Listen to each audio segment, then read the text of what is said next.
Welcome back to my channel. नमस्कार. आज मी तुम्हाला मऊ लुसलुशीत व खुसखुशीत अशी गुलाबजामची रेसिपी दाखवणार आहे. चला तर मग त्यासाठी लागणारे साहित्य पाहूया.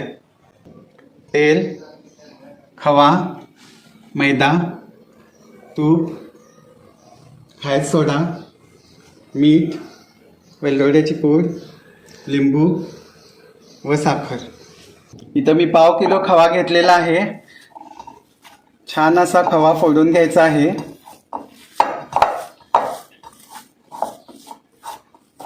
पाव किलो गुलाबजामची रेसिपी मी दाखवणार आहे आज.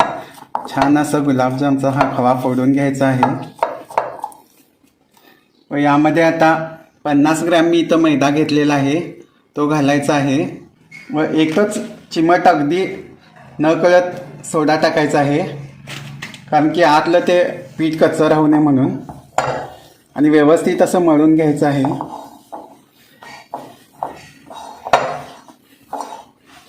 आता इथं छान आपला खवा व मैदा सगळं मळून झालेलं आहे. हे पहा, असं व्यवस्थित मळून घ्यायचं आहे. मग आता याचे छोटे छोटे गोळे करून मग तळायला घ्यायचं आहे. आता इथं छान आपले गुलाबजाम वळून झालेले आहेत. आता मी गॅस ऑन करून घेणार आहे व तळण्यासाठी पॅन ठेवणार आहे. इथं मी पाव किलो तेल घेतलेलं आहे, तळण्यासाठी ते ओतणार आहे. इथं आता 5 मिनिटं मी हाय फ्लेमवर तेल गरम करून घेतलेलं आहे. आता एक छोटा गोळा सोडून बघणार आहे तेल व्यवस्थित तापले का ते.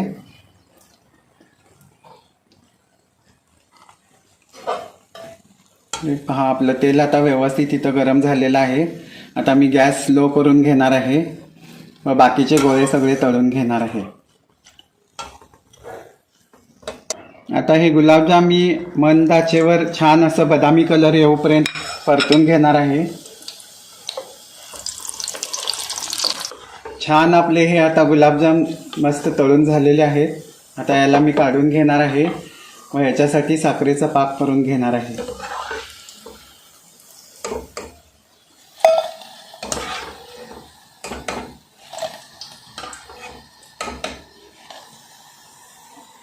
बघा किती सुंदर छान बदामी कलर आलेला आहे.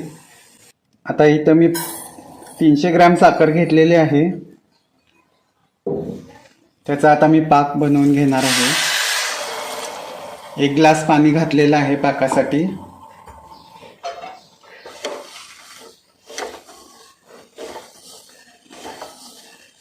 व्यवस्थित असा आता पाक बनवून घेणार आहे.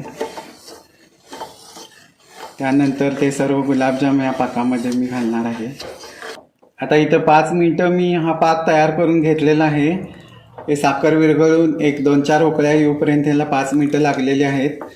जास्ती हा पाक शिजवायचा नाही. हे पहा, पाक व्यवस्थित झालेला आहे. आता यामध्ये मी चवीपुरतं मीठ टाकणार आहे.